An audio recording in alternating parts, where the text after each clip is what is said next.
Hello दोस्तों, मैं हूं अक्षय। आई होप आप सभी को डिसेंडेंट्स का पार्ट 1 बहुत पसंद आया होगा, तो इसीलिए मैं आप सभी के लिए पार्ट 2 लेके आया हूं। अगर आपने पार्ट 1 नहीं देखा है तो मूवी की लिंक डिस्क्रिप्शन बॉक्स में मिल जाएगा, तो इसका पार्ट 1 जरूर देखिए, जिससे आपको मूवी का पार्ट 2 और अच्छे से समझ आएगा। अगर आपको मेरी मूवी अच्छी लगती है तो लाइक और सब्सक्राइब करना नहीं भूलिएगा। तो चलते हैं मूवी की तरफ। मूवी का स्टार्ट विलेन के बच्चों से होता है, जो फर्स्ट पार्ट में गुडनेस चूज करके भी इस पार्ट के स्टार्ट में ऑरेडॉन के लोगों को पॉइजनस एप्पल खिला रहे होते हैं और सबको अपनी तरह एविल बनाने में लगे होते हैं। तभी हम पे रिवील होता है कि ये सिर्फ मेल का एक विजन है। मेल ने खुद को एक अच्छा इंसान, बेन की गर्लफ्रेंड और प्रिंसेस बनने के लिए बहुत मेहनत की होती है, पर इस सब में उसकी रियल पर्सनैलिटी कहीं गुम होने लग जाती है, जो उसे कहीं ना कहीं अंदर ही अंदर उदास कर रहा था। इतनी रेस्पॉन्सिबिलिटीज में उसका और बेन का प्यार भी कहीं खो सा जाता है। मेल इस परफेक्ट लाइफ में एडजस्ट करने के लिए स्पेल बुक का यूज करने लग जाती है। ये सब देख एवी उसे डांटती है और कहती है कि उसे यहाँ के रूल्स नहीं तोड़ने चाहिए। मेल उसे समझाने की ट्राई भी करती है कि इस बुक का यूज करने से पहले वो खुश नहीं थी, पर एवी कुछ भी सुने बगैर उसे कहती है कि बेन को ये सब जानकर अच्छा नहीं लगेगा। कार्लोस, जय और एवी ऑरेडॉन में बहुत अच्छे से एडजस्ट हो चुके होते हैं और उन्हें अपनी ये न्यू लाइफ बहुत पसंद भी है। रॉयल कैटलिन वाले दिन बेन और मेल की एंगेजमेंट हो जाएगी। सब उसी तैयारी में बिजी हो जाते हैं। ये मेल को और डिस्टर्ब कर देता है और उसके अंदर का एविल बाहर आने लग जाता है, जिसकी वजह से उसकी भी आईज ग्रीन हो जाती है, पर वो खुद पर कंट्रोल रखने की फुल ट्राई करती है। एवी ऑरेडॉन की बहुत बड़ी डिजाइनर बन चुकी होती है। इस सब में उसकी मदद डग कर रहा है, जो उसे यकीन दिलाता है कि अगर वो ऐसा ही काम करती रही तो आने वाले सालों में खुद ही अपने लिए एक कैसल बना लेगी। बस उसे अब एक प्रिंस की जरूरत है। इस पर एवी कहती है जब डग उसके पास है तो उसे किसी की भी जरूरत नहीं है। बेन गिफ्ट के तौर पर मेल को पर्पल कलर का स्कूटर देता है, जो मेल को बहुत पसंद आता है। इसके बाद वो उसे उनकी थर्सडे की डेट का रिमाइंडर भी देता है, जब मेल ने बेन की पसंद का सारा खाना बना कर लाना है। जय, जो कि अब टीम का कैप्टन बन चुका होता है, सबको ट्रेनिंग करवा रहा होता है। तभी एक बंदा आकर फेस कवर किए हुए जय को स्वॉर्ड फाइटिंग के लिए एक टफ कंपटीशन देता है। ये देखकर जय हैरान रह जाता है और उससे भी ज्यादा हैरानी उससे इस बात की होती है कि वह कोई लड़का नहीं बल्कि म्यूलन की बेटी लोनी है। लोनी जय से रिक्वेस्ट करती है कि उसे टीम में ऐड कर ले, पर चैट जय को याद दिलाता है कि टीम में बस लड़के और कैप्टन हो सकते हैं, जिस पर जय लोनी को मना कर देता है और लोनी उदास वहां से चली जाती है। मेल कार्लोस के रूम में आती है, जहां फिर से आउट ऑफ कंट्रोल होने की वजह से उसकी आईज ग्रीन हो जाती है। वहां कार्लोस से अपनी प्रॉब्लम डिस्कस करने की ट्राई करती है, पर वो भी उसे उल्टा एवी की तरह समझाता है कि वापस आइलैंड पर जाना कोई ऑप्शन नहीं है। उन्हें इस लाइफ की आदत हो गई है। जिसके बाद वो मेल से उसे पोशन का पूछता है, जो कि उसने जैन को प्रपोज करने के लिए बनाया होता है। मेल उससे समझाती भी है कि इस पोशन को लेने के बाद वो हमेशा सच ही बोलेगा, पर वो जैन को अपने दिल की बात बताने के लिए कुछ भी कर सकता है। कार्लोस पोशन लेने ही लगता है कि बड़ी पोशन लेके वो भूलने लग जाता है। ये देख मेल और कार्लोस हैरान रह जाते हैं। सीन आइलैंड पर शिफ्ट होते हैं, जहां द लिटिल मर्मेड उर्साला की डॉटर उमा, पीटर पैन के कैप्टन हुक का son Harry and Beauty and Beast के गिल का सन गैस्टन अब इस आइलैंड को रूल कर रहे होते हैं। वो सब बहुत गुस्से में नजर आते हैं, क्योंकि उन्हें लगता है कि मेल, एवी, जय और कार्लोस ने उन्हें धोखा दिया है और खुद वहां अच्छी लाइफ गुजार रहे हैं। वो सब अब बस उनसे किसी भी हाल में बदला लेना चाहते हैं। यहाँ डेट पर बेन को पता चल जाता है कि मेल सब खाना स्पेल बुक की मदद से बनाया है। ये जानकर बेन बहुत गुस्से में आ जाता है और उन दोनों के बीच में लड़ाई हो जाती है और मेल डिसहार्ट होकर वहां से चली जाती है। मेल मैल्फिशन, जो कि लिजर्ड में चेंज है, उसे लेकर वापस आइलैंड में जाने का डिसाइड करती है। मेल स्पेल बुक का यूज करते हुए अपने स्कूटर पे पानी के ऊपर से होते हुए आइलैंड पहुंच जाती है। दूसरी तरफ एवी बेन को मेल का लेटर और रिंग देकर बताती है कि वो वापस आइलैंड पर चली गई है। बेन को लगता है ये सब उसकी वजह से हुआ है, इसलिए वो उसे आइलैंड से वापस लाने का डिसाइड करता है, जिसमें उसकी हेल्प करने करने के लिए एवी भी रेडी हो जाती है क्योंकि उसे लगता है कि बेन का आइलैंड पे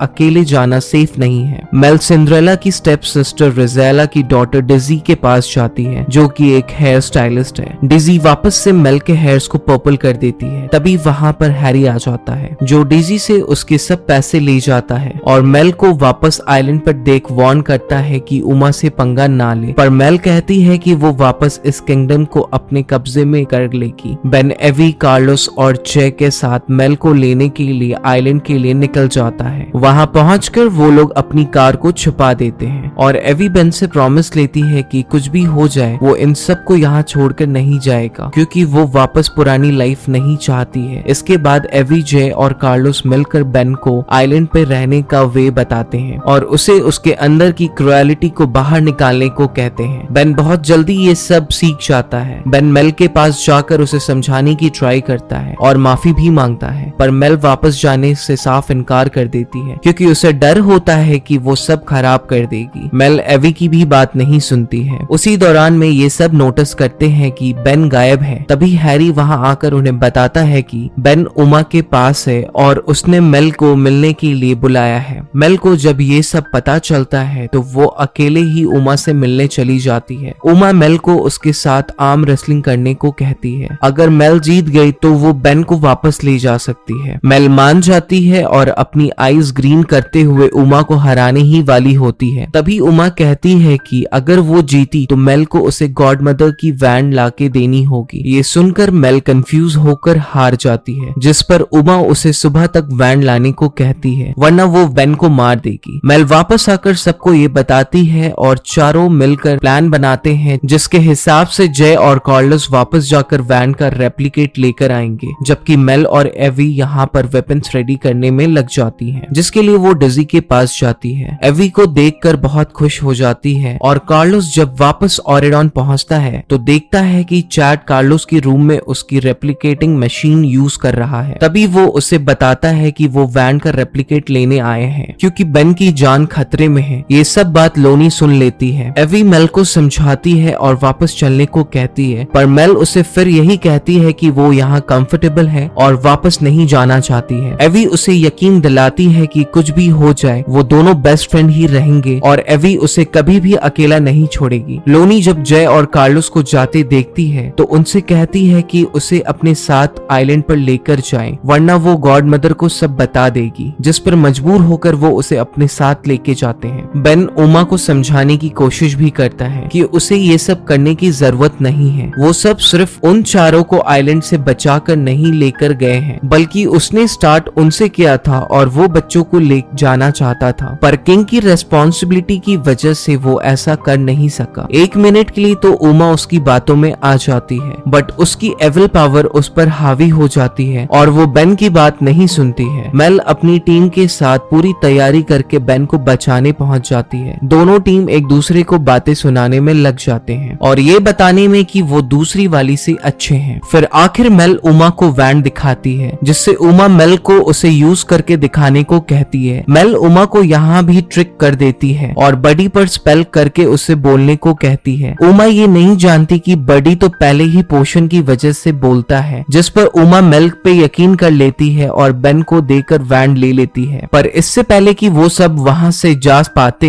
कि उमा को पता चल जाता है कि वैन नकली है और वो फौरन उन पर अटैक करवा देती है। एक बहुत ही कमाल फाइट स्टार्ट हो जाती है। मेल की टीम को उमा की टीम को एक बहुत ही टफ कंपटीशन देता है। मेल उमा के साथ, जय हैरी के साथ और बेन गिल के साथ फाइट करने में लग जाते हैं। एवी और लोनी भी बहुत कमाल फाइट कर रही होती है। जय हैरी को पानी में फेंक देता है। ये सब एक जगह जमा हो जाते हैं और मेल को भी बुला लेते हैं। एवी डिजी से लिए हुए कलर बम फेंकती है और ये सब वहाँ से भागने लगते हैं और मेल जब उमा और उसकी टीम के पीछे आती देखती है तो उन तक आने का रास्ता तोड़ देती है, जिस पर उमा उन्हें उन्हें फॉलो नहीं कर पाती है और ये सब वापस ऑरेडॉन के लिए निकल जाते हैं, पर मेल की स्पेल बुक वहीं पर गिरी रह जाती है। वापस आकर एवी, जय और कार्लोस मेल को बैठा के समझाते हैं कि वो ये सब सारी मुश्किल फेस कर रहे हैं, उन्हें भी राइट और रॉन्ग में चूज करना पड़ता है, पर जो लाइफ उन्हें यहाँ मिली है वो कभी भी आइलैंड पे नहीं मिल सकती थी। उन्हें अपनी एबिलिटीज को बाहर लाने का मौका मिला है और ये देखने का कि वो किसी से कम नहीं है। विलेंस के बच्चे होने के बाद भी वो अच्छे इंसान हैं और अच्छे लोगों में पीसफुली रह सकते हैं। ये लाइफ उन्हें बेन की वजह से मिली है और मेल को बेन के प्यार पे शक नहीं करना चाहिए, बल्कि अपनी रियल सेल्फ उसके सामने रख के देखना चाहिए कि वो उसे सच्चा प्यार करता भी है कि नहीं। ये सब बताकर जय मेल से कहता है कि अगर कॉटिलियन पार्टी वाले दिन तक मेल को ना लगे कि बेन उससे प्यार करता है तो वो खुद उसे आइलैंड पर छोड़ आएगा। जय लोनी को टीम में ऐड करने का डिसाइड करता है और चैट का मुंह बंद करने के लिए वो उसे कैप्टन बना देता है, क्योंकि रूल बुक में लिखा था कि 8 मैन और कैप्टन टीम में होंगे। ये नहीं लिखा था कि कैप्टन लड़की होगी या लड़का होगा, इसलिए सब चुप कर जाते हैं और लोनी को अपना कैप्टन एक्सेप्ट कर लेते हैं। इस सब की वजह से लोनी और जय एक दूसरे को पसंद करने लग जाते हैं और कॉटिलियन पे साथ जाने का डिसाइड करते हैं। एवी के ऐसे गायब होने की वजह से डग को लगता है कि वो किसी और को पसंद करने लग गई है। एवी उसे सब बताती है और अपने प्यार का यकीन भी दिलाती है। कार्लोस जेन को मिलकर फाइनली किसी पोशन के बगैर प्रपोज कर देता है और जेन फौरन हाँ बोल देती है। सब अपने अपने पार्टनर के साथ कॉटिलियन के लिए पहुंच जाते हैं। मेल एक बहुत ब्यूटीफुल ड्रेस में एंटर होती है, पर अब ट्विस्ट के बगैर तो मूवी का कोई मजा ही नहीं है। हम देखते हैं कि बेन वहां आता है और मेल से कहता है कि वो उसे नहीं बल्कि उमा से प्यार करता है। आइलैंड पे उन दोनों के बीच एक कनेक्शन बन गया था और अब वो उमा के बगैर नहीं रह सकता है। ये सब देखकर मेल बहुत डिसहार्ट हो जाती है और वहां से जाने लगती है। तभी जेन बेन की तरफ से गिफ्ट करने वाली पेंटिंग खुलवा देती है, जिसमें अपने आईज ग्रीन देखकर मेल हैरान रह जाती है और समझ जाती है कि बेन उसकी असलियत जानता है और फिर भी उससे प्यार करता था। पर अब अचानक बेन को क्या हुआ है वो समझ नहीं पा रही थी। बेन उमा को अपनी क्वीन बनाने की बात करता है और साथ कहता है कि उसे गिफ्ट देना चाहता है, जो कि वो आइलैंड के ऊपर से हमेशा के लिए बैरियर हटाकर देगा। बेन गॉड मदर को बैरियर हटाने की बात करता है। अचानक मेल समझ जाती है कि ये सब स्पेल बुक की वजह से हो रहा है। उमा ने बेन पे लव स्पेल किया है। मेल आगे बढ़कर बेन से अपने प्यार का इजहार करने में लग जाती है और उसे यकीन दिलाने की ट्राई करती है कि वो उसे कितना प्यार करती है। दूसरी तरफ उमा उसे डिस्ट्रैक्ट कर रही होती है। तभी मेल बेन को किस कर देती है और ट्रू लव किस तो हमेशा ही जीत जाती है, फिर वो मौत का स्पेल हो या लव का। बेन नॉर्मल हो जाता है और ये देख उमा पानी में छलांग लगाकर अपनी असली रूप में आ जाती है। उससे फाइट करने के लिए मेल भी ड्रैगन के रूप में आ जाती है। दोनों के बीच में एक बहुत ही कमाल फाइट होती है, पर उन्हें ऐसा लड़ता देखकर बेन को अच्छा नहीं लगता है, जिस पर वो अपने अंदर का बीज जगाकर पानी में आ जाता है और उमा को समझाता है कि वो उसके साथ है। वो आइलैंड के सब बच्चों को अच्छा फ्यूचर देना चाहता है, पर इसके लिए उसे उमा की जरूरत है, क्योंकि इस वक्त वहाँ उसकी सुनी जाती है। उमा बेन की बातों से कन्विंस होकर स्पेल बुक और रिंग वापस करते हुए आइलैंड पर चली जाती है। मेल भी वापस नॉर्मल हो जाती है। बेन और मेल एक बार फिर एक दूसरे को प्यार का इजहार करते हैं। मेल स्पेल बुक फेरी गॉड मदर को देकर म्यूजियम में रखने को कह देती है। बेन अनाउंस करता है कि वो डिजर्विंग बच्चों को आइलैंड से यहाँ लेकर आएगा, जिसके लिए एवी को लिस्ट बनाने के लिए कहता है। फिर पार्टी स्टार्ट हो जाती है। सब अपने पार्टनर के साथ डांस करते हैं और बहुत अच्छा टाइम स्पेंड करते हैं। यही मूवी का पार्ट 2 एंड हो जाता है। उम्मीद करता हूँ दोस्तों आपको डिसेंडेंट का पार्ट 2 का एक्सप्लेनेशन पसंद आया होगा। डिसेंडेंट का पार्ट 3 जल्दी लेके आऊंगा मैं। मुझे कमेंट एंड लाइक करके जरूर बताइए आपको एक्सप्लेनेशन कैसा लगा। आपके कमेंट्स मुझे मोटिवेट करते हैं। And do subscribe my channel. I need your support to grow in YouTube. Thank you so much for watching my videos.